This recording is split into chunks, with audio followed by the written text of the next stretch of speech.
أعوذ بالله من الشيطان الرجيم بسم الله الرحمن الرحيم الحمد لله رب العالمين والعاقبة للمتقين والجنة للموحدين والنار للعاصين والصلاة والسلام على أشرف الأنبياء والمرسلين سيدنا ونبينا وشفيع ذنوبنا وطبيب نفوسنا مولانا أبي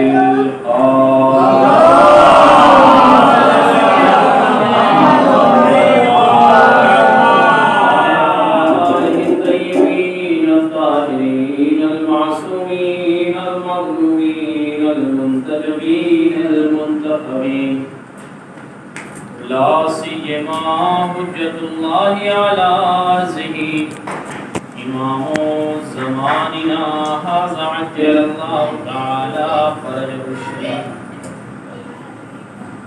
ولعنة الله على أعدائهم أجمعين أما بعد فقد قال الله تبارك وتعالى في الكتاب المبين وقوله الحق بسم الله الرحمن الرحيم لقد أرسلنا رسلنا بالبينات وأنزلنا معهم الكتاب والميزان ليقوم الناس بالقسط وأنزلنا الحديد فيه بأس شديد ومنافع للناس ويعلم الله من ينصره ورسله بالغيب إن الله قوي عزيز سبحان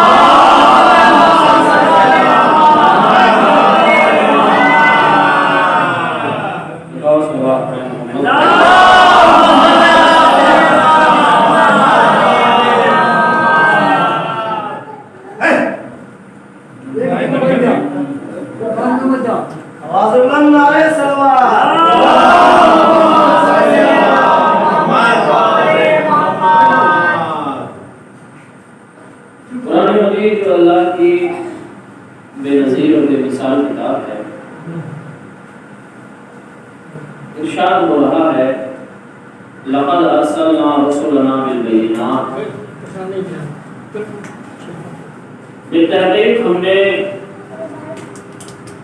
اپنے رسولوں کو نازل کیا بالبینات، بہترین دلیلوں کے ساتھ، محکم دلیلوں کے ساتھ، واضح دلیلوں کے ساتھ. وانزلنا معهم الکتاب والمیزان، اور ہم نے اپنے رسولوں کے ساتھ کتاب کو نزول کیا اور ایک میزان کو بھی نازل کیا. کیوں؟ لیقوم الناس بالقسط، تاکہ لوگوں کے درمیان بہترین فیصلہ کر کے عدل قائم کیا جائے.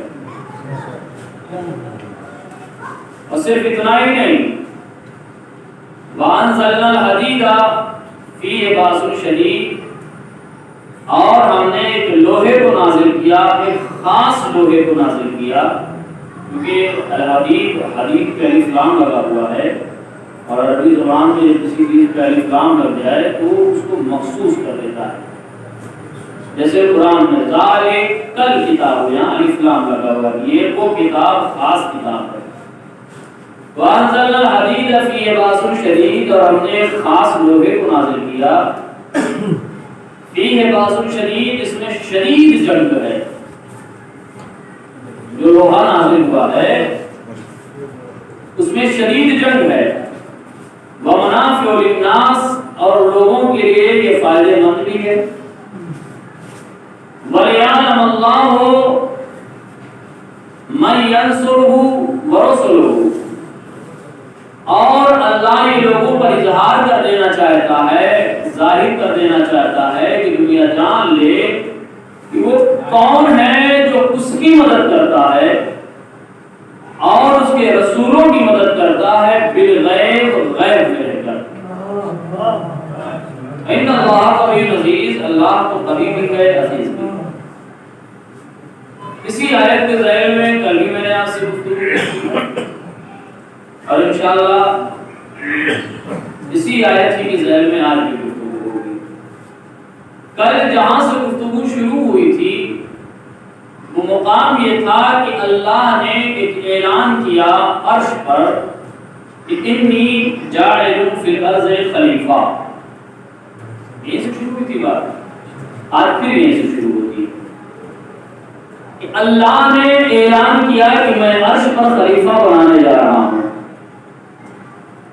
فرشتوں نے اپنے اپنے مشورے کو خدا کے سامنے رکھا، خدا نے یہ کہہ کے خاموش کرا دیا کہ میں جو جانتا ہوں وہ تم نہیں جانتے۔ جب یہ اعلان ہو گیا کہ پروردگار نے صاف اعلان کیا ہے اب سجدہ کرنا ہی کرنا، سارے کے سارے فرشتے سجدے میں گر گئے، لیکن ایک تھا جو سجدے میں نہ گیا۔ جیسے ہی فرشتے سجدے میں گئے اس نے انکار سجدہ کیا تو قرآن نے کہا ما منعک ان تسجد لما خلقت بیدی۔ اب یہاں سے میں چاہتا ہوں کہ آپ لوگ ہمارے ساتھ ہیں۔ اللہ نے جیسے دیکھا کہ ایک نے منع کیا فوراً آواز آئی تجھ کو کس چیز نے روکا تھا، کس چیز نے ما منعک، تجھے کس چیز نے منع کر دیا، لما خلقت، جس کو میں نے خلق کیا، بیدی، اپنے دونوں ہاتھوں سے۔ کون کہہ رہا ہے؟ پروردگار کہہ رہا ہے سجدہ کرو، سب سجدے میں چلے گئے۔ یہ بڑا فوراً آواز قدرت آئی کس چیز نے تمہیں منع کر، یہ نہیں کہا کہ آدم کا سجدہ بھی تم نے نہیں کیا، فوراً آواز ما منعک ان تسجد لما خلقت بیدی، تمہیں کس چیز نے روکا تھا، کس چیز نے منع کیا اس کا سجدہ کرنے کے لیے کہ جس کو میں نے اپنے دونوں ہاتھوں سے بنایا ہے۔ یہ پروردگار پوچھ رہا ہے۔ اب اگر صرف ایسی بہت ساری آیتیں ہیں، بہت ساری آیتیں پڑھی، لیکن اگر صرف یہی ایک آیت لے کر دنیا بھر میں آپ ڈھونڈیے، تلاشیے اور مسلمانوں پہ کے سروں پہ قرآن رکھ کے پوچھئے کہ اللہ نے کہا کہ میں نے اپنے دونوں ہاتھوں سے بنایا ہے، میں نے اپنے قرآن میں، حدیث نہیں، روایت نہیں، علی عباس کا کوئی جملہ نہیں ہے، کوئی کلمہ نہیں ہے کہ کوئی کھڑا ہو اور سے کہہ دے کہ تم نے غلط کہا ہے۔ قرآن کہہ رہا ما منعک، کس نے تمہیں منع کیا تھا، کس کا سجدہ، لما خلقت بیدی، جسے میں نے اپنے دونوں ہاتھوں سے بنایا ہے، جسے میں نے دونوں ہاتھوں سے بنایا، اس کا سجدے کا انکار کیوں کیا؟ تو آپ سجدے کا انکار تو بات کا مسئلہ ہے، پہلے سروں پہ قرآن رکھو مفتیوں کے اور کہو، ان سے پوچھو کہ جب اللہ کہہ رہا ہے کہ قرآن میں کہ ہم نے آدم کو دونوں ہاتھوں سے بنایا اور تمہاری اصول دین اور فروع دین یہ کہتی ہے، صفات ثبوتیہ اور سلبیہ یہ کہتا ہے کہ خدا میں کچھ چیزیں ہیں جو پائی جاتی ہیں، کچھ چیزیں ہیں جو نہیں پائی جاتی ہیں، اس میں سب سے پہلے جس چیز کا انکار ہے، اللہ آنکھ نہیں رکھتا، اللہ کان نہیں رکھتا، اللہ ہاتھ نہیں رکھتا، اللہ پیر نہیں رکھتا، اللہ جسم نہیں رکھتا، اللہ مکان نہیں رکھتا، اللہ وکیل نہیں بن سکتا ہے، اللہ کسی چیز میں آ نہیں سکتا، اس میں کوئی چیز جا نہیں سکتی ہے، وہ ہر چیز سے بے نیاز ہے، اسے ہاتھ نہیں، اسے پیر نہیں۔ یا تو کہو تمہاری کتابوں میں لکھی ہوئی صفات ثبوتیہ غلط ہے، قرآن صحیح ہے، یا کہو قرآن غلط ہے، صفات ثبوتیہ سلبیہ غلط ہے، تو آپ کا جواب یہ ہوگا نہیں، قرآن بھی صحیح ہے، صفات ثبوتیہ سلبیہ بھی صحیح ہے، کہ جب دونوں صحیح، کتابیں کہتی خدا ہاتھ نہیں رکھتا، قرآن میں اللہ کہتا ہے میں نے ہاتھوں سے بنایا،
ہونا چاہیے نا، ایسے تو نہیں کہ سبب اس نے انکار کرا. اچھا آپ کیا سمجھتے ہیں یہ کوئی معمولی تھا؟ شاید جناب آدم کو سجدہ کرانا، ابھی میں نے آپ کو بیان کیا تھا کہ جب سورہ منافقون نازل ہوا تو پیغمبر نے جب اعلان کیا کہ یہ تمہیں میں سے ہے تو فوراً پوچھا تھا صاحب نے کیسے پہچانوں، کیسے پہچانوں یہ ہم میں سے ہے، ہم میں داخل ہو گیا ہے، مومنوں میں سے ہے یا منافقوں میں سے؟ تو پیغمبر نے وجہ بتائی گا کہ ایسے پہچاننا. یہ یہاں سے پیغمبر نے نہیں بتایا تھا کہ وہ مدینے میں پیغمبر نے بتا دیا، نہیں، اس کو بھی پیغمبر نے عرش سے لیا تھا. یہ جس کو آپ ابلیس اب کہتے ہیں، ابا ابلیس ابا واستکبر وکان من الکافرین، یہ تو کافروں میں سے تھا، اس نے انکار کر دیا. لیکن پہلے ہی سے ابلیس جانا جاتا تھا؟ نہیں. آسمان اول پہ اس کا نام عابد تھا، آسمان ثانی پہ اس کا نام زاہد تھا، تیسرے آسمان پہ اس کا نام عارف تھا، چوتھے آسمان پر اس کا نام ولی تھا، پانچویں آسمان پر اس کا نام تقی تھا، چھٹے آسمان پر اس کا نام خازن تھا، ساتویں آسمان پر اس کا نام عزازیل تھا. آپ دیکھیں نام دیکھیں، پہلا نام عابد. اب اگر کسی کا نام عابد آپ رکھ دیں، آپ کے درمیان کوئی آئے بھلے سے وہ غیروں میں سے ہو، صرف نام سنے تو آپ نے یہ بھیا اپنا والا لگتا ہے.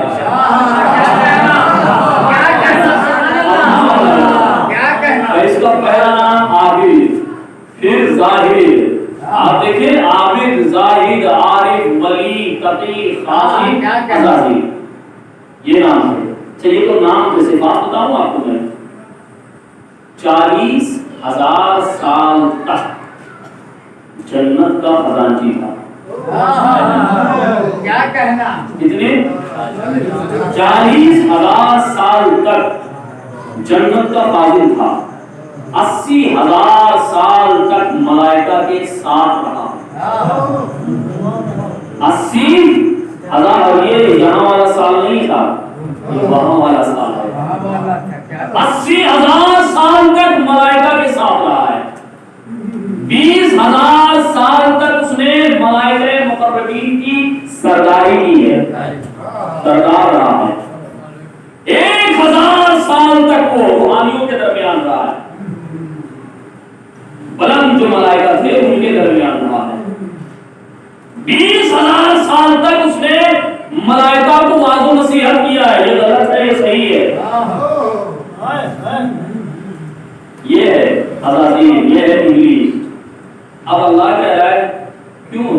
آپ دیکھیں اس کی ہسٹری آپ پڑھیے، اس کی کہانی پڑھی. ایسا نہیں ہے کہ بس یوں اٹھا پیدا اللہ نے کیا فوراً اس نے انکار کر دیا.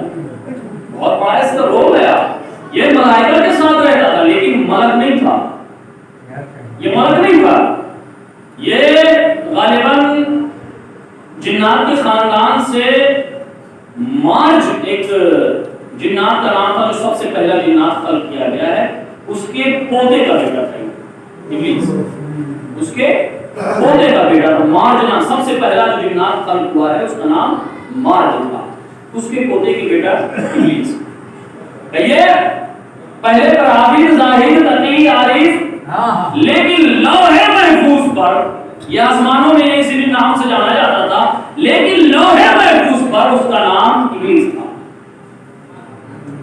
لوح محفوظ پر اس کا نام ابلیس تھا. اچھا لوح محفوظ پوچھتے کیا ہے؟ شیعہ راوی نہیں، اپنا راوی نہیں، غیروں کا راوی نہیں. بڑا مشہور قصیدہ ہے، قصیدہ جس کا نام قصیدہ بردہ ہے. عربی میں قصیدہ ہے، ابھی موقع رہا تو پورا قصیدہ انشاءاللہ سناؤں گا. ابو بصیری کا ایک قصیدہ ہے. وہ فرماتے ہیں، اہل سنت کے بڑے عالم تھے، وہ فرماتے ہیں کہ اس قصیدے کو پیغمبر اکرم نے خود مجھے خواب میں لکھوایا ہے. وہ بصیری کہتے ہیں اس قصیدے کو، یا پھر دوسری جگہ ملے کہ نہیں، اس قصیدے کو میں نے پیغمبر کے سامنے سنایا خواب میں، اور پیغمبر نے اس قصیدے کے ایک ایک لفظ کی تائید کی کہ ہاں یہ قصیدہ بالکل صحیح ہے. واضح؟ اب بصیری کا ایک شعر کا ترجمہ آپ کے سامنے پیش کرتا ہوں.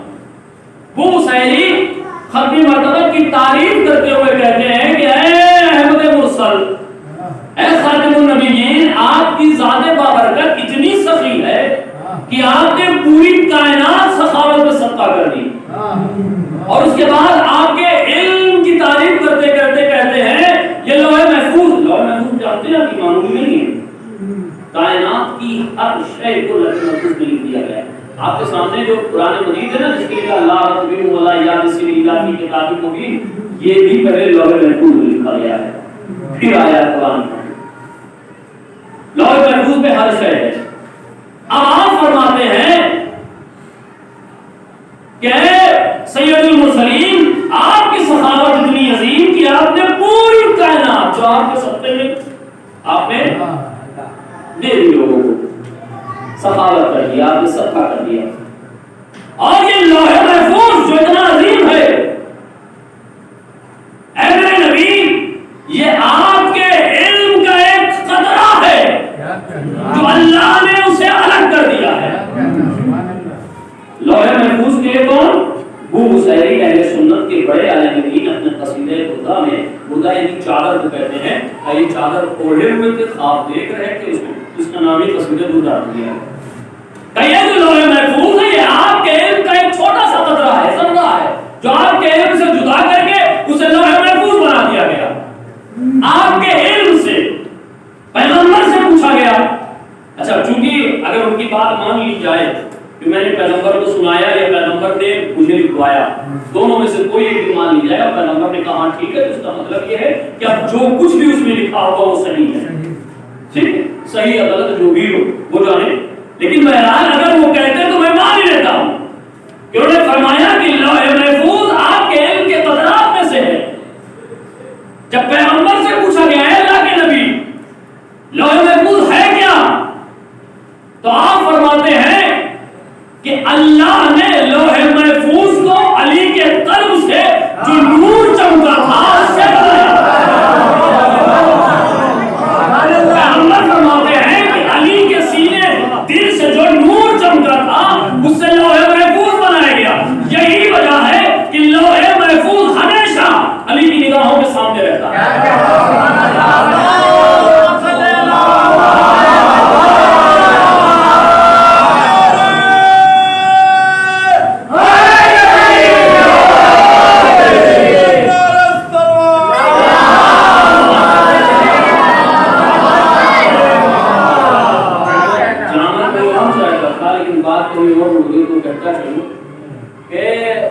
لوح محفوظ ہمیشہ ان کی نگاہوں کے سامنے.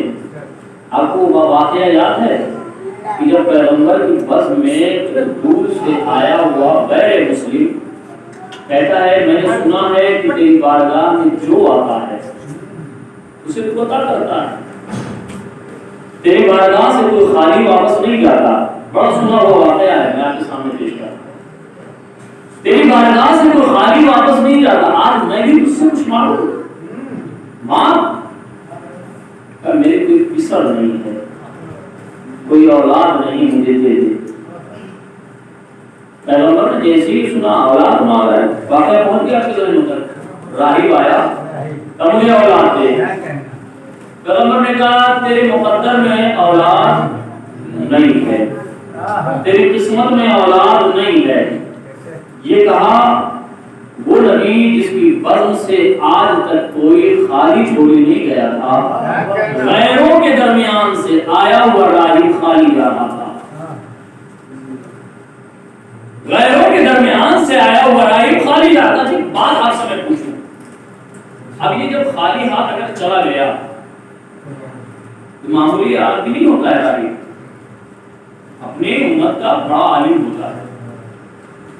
اب ہم لوگوں کو معلوم ہو کہ ہمارے گھر کا بڑا عالم دین گیا ہے مسلمانوں کے نبی کے پاس کچھ مانگنے. جب میں بھی کچھ کہہ کے آؤں میں دلیا جا رہا ہوں یہ چیز آپ سے مانگنے مانگ کے لے کے آؤں گا، میرے پہنچتی سوال ہوگا ملا یا نہیں ملا، ہوگا کہ نہیں ہوگا سوال. اب اگر آپ نے مجھے وہ چیز دے دی ہے تو میں کیا کہوں گا، ملا یعنی ابھی تک جو بات مثال کے طور پر آپ کے لیے بڑا مشہور ہو گیا کہ بہت سخی ہیں آپ، سخاوت کیجیے گا انشاءاللہ، بڑے سخی ہیں آپ، جو ان کے در پہ آئے خالی نہیں جاتا، کچھ بھی ہو جس طرح سے بھی ہو، گھر کی کوئی شے بیچنی پڑی بیچ کے وہ اس کے جھولی کو بھرتے ہیں۔ ہم نے کہا اچھا ایسی بات ہے، چلو ہم بھی آزماتے ہیں، آئے ان کے پاس سے جناب وہ جو موبائل آپ لیے ہوئے اس کی ضرورت ہے مجھے۔ یہ موبائل تو آج کل ویڈیو جان کر چکی، کیسے دے دوں آپ کو؟ اب انہوں نے موبائل ہم کو نہیں دیا، میں واپس پلٹا، راہی واپس پلٹا، میں واپس پلٹا۔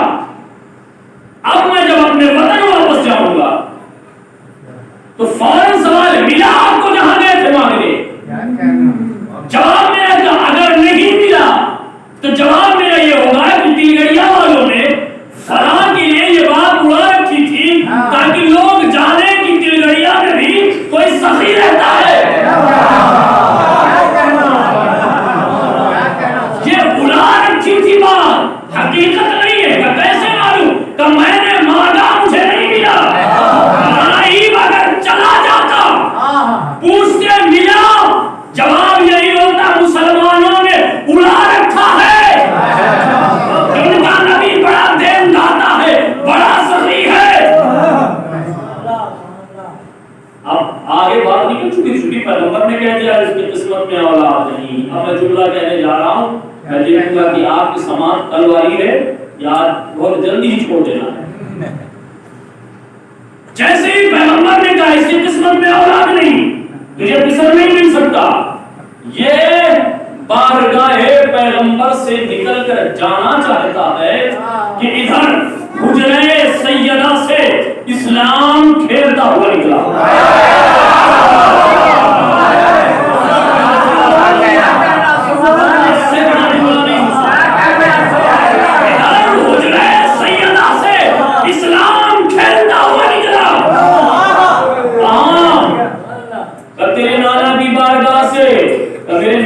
بارگاہ میں روتا ہوا تو ضرور جاتا دیکھا ہے، لیکن واپس مسکراتا ہوا دیکھا۔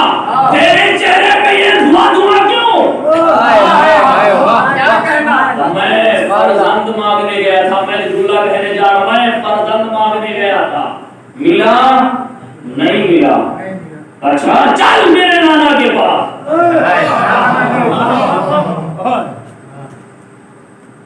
آئے نانا، آپ کی بارگاہ کی ایک سب سے بڑی دلیل یہی بنی ہے آج تک کہ اس عدالت میں جو آیا اسے انصاف ملا، خالی ہاتھ کوئی واپس نہیں گیا۔ آج میں اس کا وکیل بن کے آیا ہوں، میرے موکل کے ساتھ بے انصافی کیوں؟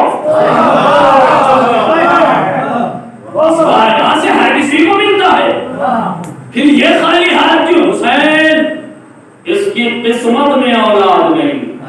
حسین نے نگاہ اٹھائی، کچھ دیکھا، نانا میں نے اسے ایک دیا۔ حسین اس کی قسمت میں اولاد نہیں، نانا میں نے اسے دو دیا۔ حسین اس کی قسمت میں اولاد نہیں، نانا میں نے اسے تین دیا۔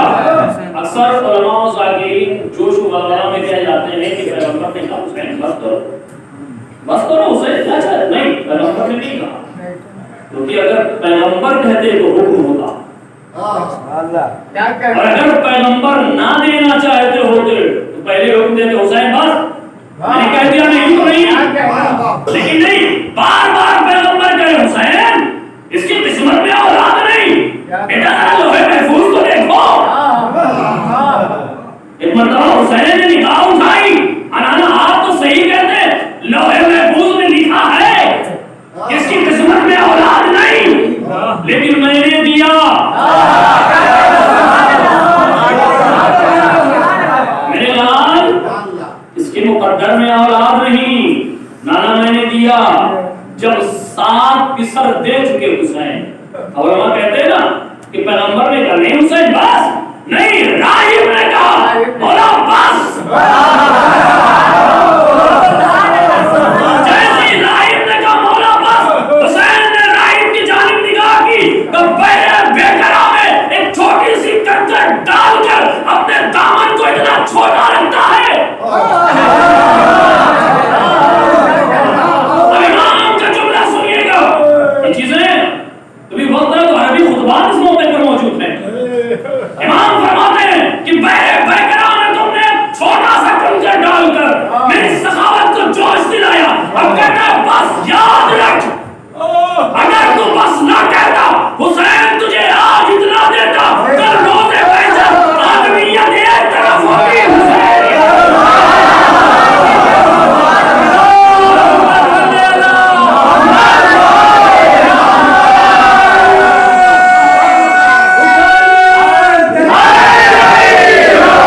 میں نے اسے دیا.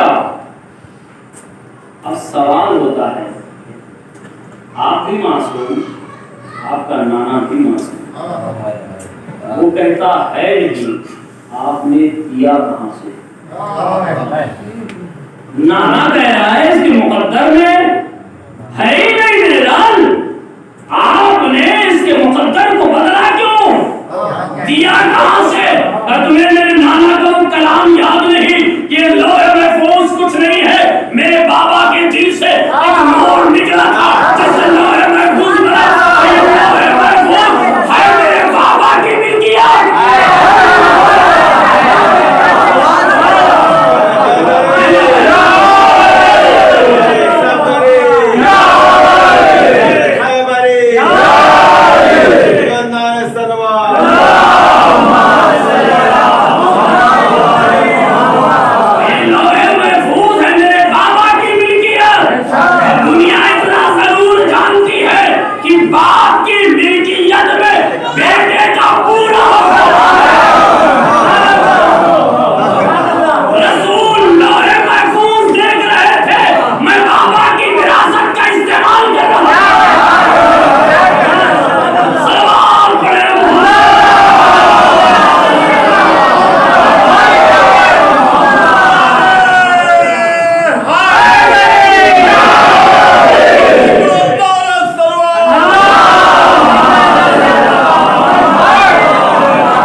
نام لکھا تھا ابلیس, ساتوں آسمان میں اس کے مقدس نام تھے, عابد, زاہد, تقی, حاضر. یہ معمولی نہیں خزانچی تھا جنت کا, یہ ملائکہ کو نصیحت کرتا تھا, یہ مقربین کے درمیان رہتا تھا, معمولی نہیں تھا. اسی وجہ سے پروردگار ماں منا تھا. ارے تجھے کس نے روکا؟ کس نے منع کر دیا؟ جس کو میں نے اپنے ہاتھوں سے بنایا اس کا سجدہ تم نے کیوں نہیں کیا؟ اب جواب سن لیجیے گا, انشاءاللہ کل سنیے گا, کیونکہ بتایا کہ اس کے بعد خواتین کی مجلس ہے, انشاءاللہ کل اس کے بعد سنیے گا. جواب سنیے شیطان کیا کہتا ہے. انا خیر منہ خلقتہ من طین وخلقتنی من نار. کیوں آدم کا سجدہ کیوں نہیں کیا؟ اس کو میں نے اپنے ہاتھوں سے بنایا ہے. کیوں تیرا سر نہیں جھکا؟ جواب دیتا انا خیر منہ, میں یہ جو تمہیں بنایا ہے اپنے ہاتھوں سے, میں اس سے بہتر ہوں. میں اس سے خیر منہ, میں اس سے بہتر ہوں. کیسے بہتر؟ کہ تو نے اسے مٹی سے بنایا, مجھ کو تو نے آگ سے بنایا ہے. میں اب توجہ چاہتا ہوں, کیا کہہ رہا ہے شیطان؟ کہ تو نے اسے مٹی سے بنایا, میں آگ سے بنا ہوں, میں اس سے بہتر ہوں. بہتر کمتر کے سامنے نہیں جھکتا. یہ شیطان کہہ رہا ہے. اب میں آپ سے پوچھوں, آپ کس کس چیز سے بنے ہیں؟ آپ اگر سائنس کے اعتبار سے آپ دیکھیے تو پنچ بھوت سے آپ بنے ہیں, 5 چیزوں سے.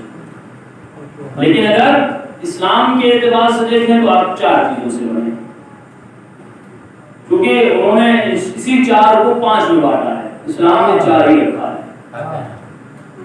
آگ, پانی, مٹی, ہوا, ان 4 چیزوں سے حضرت انسان بنا. 4 چیزوں سے انسان بنا. اللہ پوچھا کیوں تم نے آدم کا سجدہ نہیں کیا؟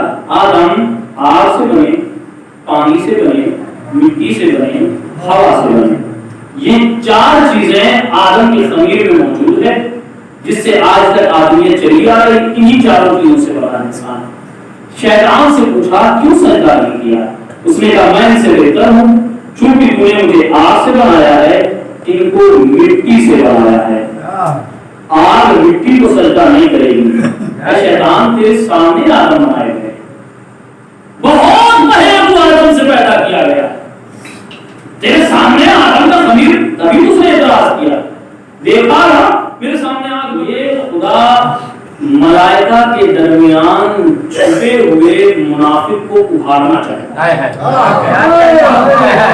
اسی لیے آدم سے کہا پہلے اسماء بتاؤ، وہ نام بتاؤ جو تمہیں بتایا گیا ہے، تاکہ لوگوں کو یہ پتا چل جائے کہ اسی نام کی بنا پر آدم کو سجدہ کرایا جا رہا ہے، کیونکہ اس نے آدم درمیان میں تھے۔ انکار اس نے آدم کا نہیں کیا تھا، وہ انکار آدم نہیں تھا، وہ انکار اسماء تھا۔ وہ 80,000 برس پہلے سے ملائکہ کے درمیان اتنا چھپا کہ ملک لگنے لگا تھا، اس کے بھی نفاق کو ختم کرنے کے لیے علی بلایا گیا۔ اظہار ہو جائے ملک کون ہے، ابلیس کون ہے۔ اسی کو پیغمبر نے کہا تھا منافقوں کے درمیان اگر منافق پہچاننا ہے جو اللہ نے کیا تھا وہی تم کر ڈالو۔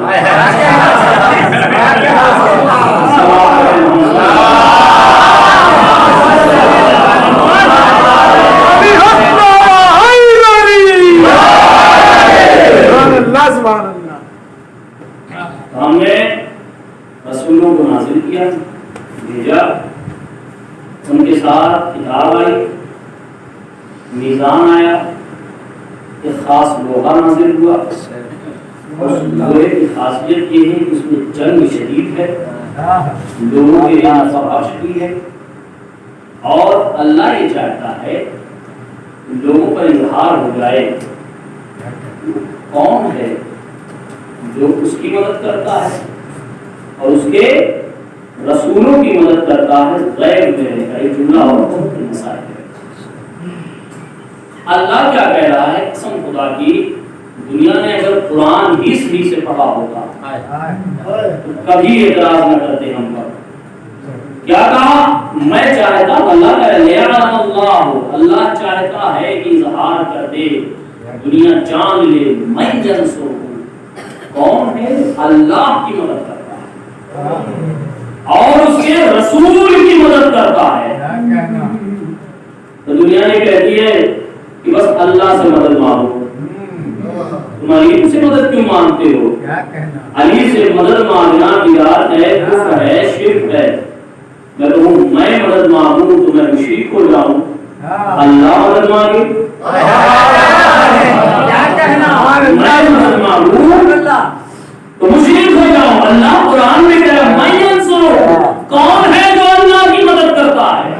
میں چاہتا ہوں کہ دنیا جان لے۔ اور پاکستان کے میں جب یہ سلسلہ بہت چل رہا تھا کہ شیعہ کافر، اس کے بعد جہاں جہاں یہ علی مدد لکھا ہوتا تھا، کسی خطیب کا ہی جملہ ہے، میرے ذہن میں ان کا نام نہیں یاد آ رہا، میں یہ ماننداری ضرور کرتا ہوں، اس کا ہوتا ہے لیکن نام نہیں آتا، اس لیے نام نہیں بتا سکتا، لیکن کسی کا یہ جملہ ہے، بہت اچھا جملہ لگا تو مجھے جو اچھا لگا، تاکہ جب وہ پاکستان کے دیواروں پہ جہاں یاری مدد لکھا تھا تو جب بڑا جوش و ولولہ لوگوں میں آیا کہ یاری مدد کہنا بدعت ہے، شرک ہے، گناہ ہے، یہ ساری چیزیں کفر میں داخل کرتے ہیں، اللہ سے صرف مدد مانگو، تو انہوں نے یاری کے مقابل میں سامنے یا اللہ مدد لکھ دیا۔ جہاں یا علی مدد لکھا تھا وہی بغل میں یا اللہ مدد لکھ دیا گیا۔ اب جو غور کیا گیا کہ بھائی یا علی کے مقابلے میں علی تو بندہ ہے، علی تو بندہ ہے، بندے سے مدد مانگ رہے ہیں، تم نے علی کے مدد مقابل اللہ کو رکھا، نہیں یا علی مدد نہیں کہو، یا اللہ مدد کہو۔ تو بھائی دنیا پر یہ بات تو واضح ہو گئی ہے کہ اب پوری کائنات میں تمہارے نزدیک بھی علی کے مدد مقابل کوئی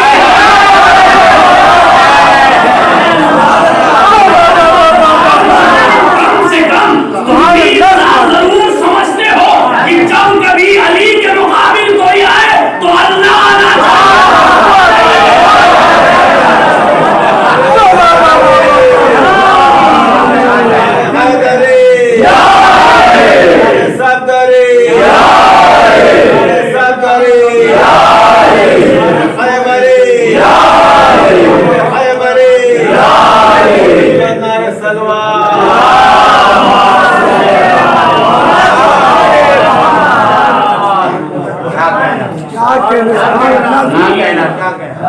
لوگوں کے اظہار ہو جائے کون ہے جو اللہ کی مدد کرتا ہے۔ اس کے رسولوں کی مدد کرتا ہے غیب میں۔ عزیزوں میں ہمیشہ یہ جملہ کہتا ہوں، لاکھ فضیلت بیان ہو جائے،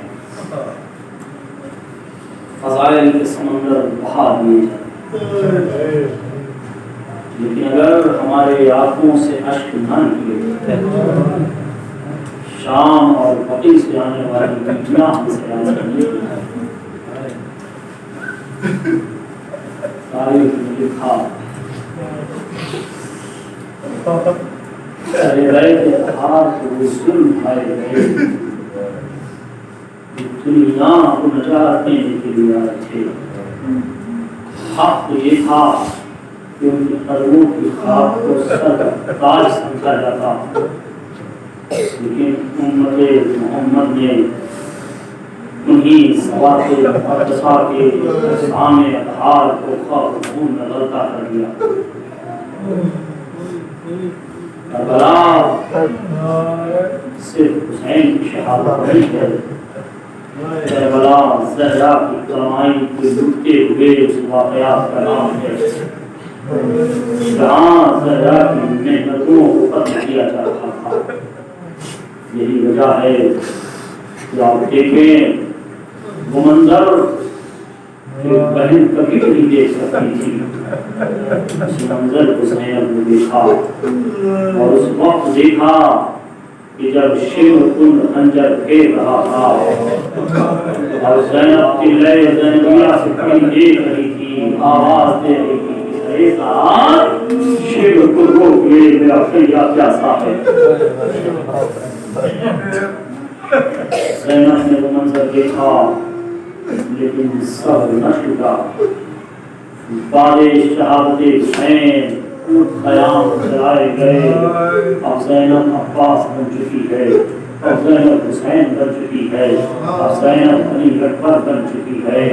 تاریخ لکھا وہ بی بی اب کربلا سے کوفے پہنچی، وہ کوفہ جہاں کبھی زینب شہزادی تھی، وہ کوفہ جہاں کبھی زینب تفسیر قرآن بیان کرتی تھی، آج اسی کوفے میں زینب تفسیر کر کے لائی گئی ہے، کہتی ہے کوئی ایسا درد نہ تھا کہ جہاں زینب کے سر پر پتھر نہ مارے گئے ہو، آگ نہ پھینکی گئے ہو، گرم پانی نہ ڈالے گئے ہو۔ ملتا ہے کہ زینب کی پیشانی کے شکر نہیں آیا۔ اب یہ لٹا ہوا قافلہ شام پہنچا، تاریخ میں لکھا زینب کی پیشانی پہ بل نہیں آیا، زینب تڑپی نہیں، زینب روئی نہیں۔ دربار یزید میں بھی جب منادی یہ کہہ کے آواز دے رہا تھا یہ زینب ہے، یہ ام کلثوم ہے، یہ رقیہ ہے، یہ رباب ہے، یہ حرم ہے، اس وقت زینب نے خوف نہیں کھائی، پیشانی پہ بل نہیں آیا، صبر کا دامن نہیں چھوٹا۔ لیکن ملتا ہے کہ جب یہ لٹا ہوا قافلہ کربلا اور کوفہ اور شام کو طے کر کے مدینہ واپس گیا ہے، مدینے میں آنے کے بعد بشیر نے جب ندا دی اے مدینے والوں، مدینہ رہنے کے قابل نہیں رہا، حسین مارے گئے، ان کا لٹا ہوا قافلہ واپس آیا، اس وقت بھی زینب کے صبر کا دامن نہیں چھوٹا۔ زینب روضہ پیغمبر میں آئی، شکایت کیا، صبر کا دامن نہیں چھوٹا۔ لیکن جب زینب اپنے گھر کی جانب قدم بڑھا رہی ہے، دروازے پہ آئی، ڈاک الباب کیا، دروازہ کھلا، عبداللہ باہر آئے، انہوں نے دیکھا ایک ضعیفہ ہے جو دروازے میں کھڑی ہے۔ ایک مرتبہ عبداللہ کہتے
ہمارے مختصر سیاست کو قبول فرما